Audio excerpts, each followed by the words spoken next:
अस्सलामु अलैकुम TRK channel पर खुश आमदीद। तो आज की हमारी वीडियो होने जा रही है कुर्लुश और हान की। और आपको ये खबर बता दें कि कुर्लुश और हान की चौथी किस्त कल नशर की जाएगी। जैसा कि आपको पिछली वीडियो में बताया था कि कुर्लुश और हान की चौथी किस्त इस हफ्ते नहीं आएगी बल्कि इससे अगले हफ्ते शाया की जाएगी, लेकिन ऐसा नहीं हुआ और आज उसका दूसरा ट्रेलर आ गया जो कि यही साबित कर रहा है कि जुमेरात को वो किस्त पाकिस्तान में नशर कर दी जाएगी। तो कुर्लुश और हान और सुल्तान मेहमद की तमाम एपिसोड्स उर्दू तर्जमे के साथ सबसे पहले देखने के लिए हमारे व्हाट्सएप ग्रुप जिसका नाम TRK ऑफिशियल है उसको फॉलो करना ना भूलें, जिसका लिंक डिस्क्रिप्शन में दे दिया है। तो जाएं और उसे फॉलो करें। और अब बात करते हैं चौथी किस्त के बारे में कि उसमें क्या क्या दिखाया जाएगा। और उसका ट्रेलर बहुत ही धमाकेदार और बेहतरीन आया है। इतना सस्पेंसफुल ट्रेलर हमने आज तक नहीं देखा। सबसे मेन चीज उसमें थी वो ये थी कि ओरहान बे ने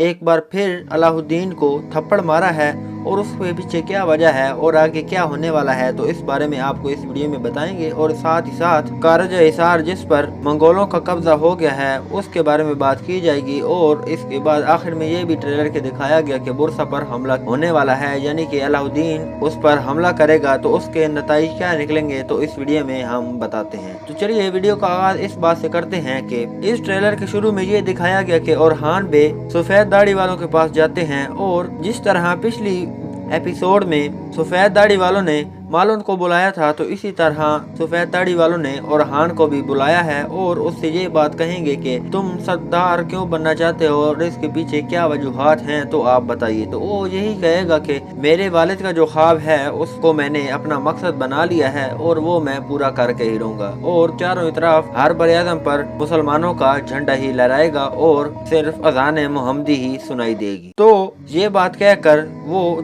यहाँ से चला जाएगा और फिर जब कबीले में पहुंचेगा तो वहाँ जिरगा बैठा होगा कि अब बुरसा को फतह करने का वक्त आ गया है, तो चलें आज रात को या परसों इस पर हमला करते हैं। तो ओरहान वहाँ खड़ा हो जाएगा और यह कहेगा कि हमला नहीं किया जाएगा बल्कि इंतजार किया जाएगा। और ओरहान की इधर बात बिल्कुल सही है कि यहाँ इंतजार किया जाए, क्योंकि फ्लावियस और साथ ही साथ मंगोल कमांडर तैमूरताश यही बात कर रहे थे कि हमला हो और हम उन्हें निस्तो नाबूद कर दें। लेकिन इसका पता पहले ही ओरहान को पता चल चुका था, लेकिन उसकी कोई बात नहीं सुनता। और अलाउद्दीन कहता है कि आप जिरगे से चले जाओ, लेकिन ओरहान कहता है कि यहाँ फैसला होकर रहेगा कि बुरसा पर हमला नहीं किया जाएगा। तो अलाउद्दीन बाहर आ जाते हैं और ये कहते हैं कि अगर ऐसा तुमने करना है तो मेरी लाश से गुजरना पड़ेगा। तो वो लाश से तो नहीं गुजरा, लेकिन उसको एक जोरदार तमाचा मार दिया और वो भी पूरे कबीले के सामने। तो इससे बढ़कर और क्या बात हो सकती है।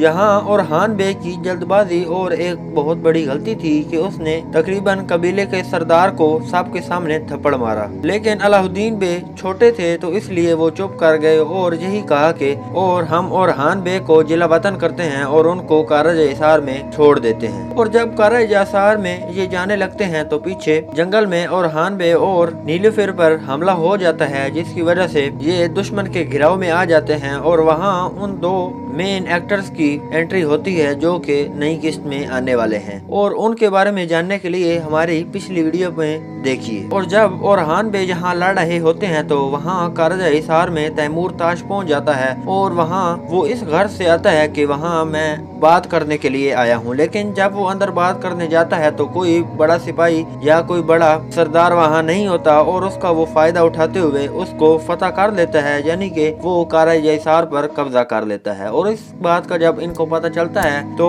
कारजा हिसार फतह हुआ होता है और सारे सिपाही मार दिए जाते हैं। और जब वो कारजा हिसार के तमाम सिपाही कबीले में आते हैं तो कबीले में भगदड़ मच जाती है और इसका जिम्मेदार भी ओरहान बे को ही ठहराया जाता है। बेशक ये दौर ओरहान बे के लिए बड़ा ही मुश्किल और अनोखा तो नहीं कह सकते, क्योंकि उस्मान बे पर भी काफी बार उनकी जवानी में ऐसा हो चुका है। और फिर ये भी देखा गया कि मालून खातून बोरान बे और जरकोताई से पूछती हैं कि आपका रास्ता क्या है, अलाउद्दीन बे के साथ रहना चाहते हैं या ओरहान बे के साथ। तो ये साफ कह देते हैं कि हम ओरहान बे के साथ रहेंगे। तो ये भी जिला वतन कर दिए जाते हैं और ये ओरहान बे के निशाना ढूंढते ढूंढते उनके पास पहुंच जाते हैं। अब ना रहा कारज हिसार और ना ही ओरहान बे के लिए कबीला, तो वो अब किधर रहेंगे? आप कमेंट सेक्शन में इसका जरूर बताएं। और इस ट्रेलर में ये जरूर देखा गया कि उस्मान बे को इसमें एक बार भी नहीं दिखाया गया। चौथी किस्त का पहला ट्रेलर भी आया था तो उसमें भी हमने बात की थी कि उस्मान बे को एक बार भी नहीं दिखाया गया, और साथ ही साथ दूसरे ट्रेलर में भी उस्मान बे को नहीं दिखाया गया। तो इस बारे में हम बात आपको अगली वीडियो में बताएंगे। और वीडियो पसंद आई हो तो इसे लाइक, सब्सक्राइब और कमेंट सेक्शन में अपनी राय का इजहार जरूर करें। तो चलिए आज के लिए इतना ही, मिलते हैं नेक्स्ट वीडियो में, तब तक के लिए अल्लाह हाफिज।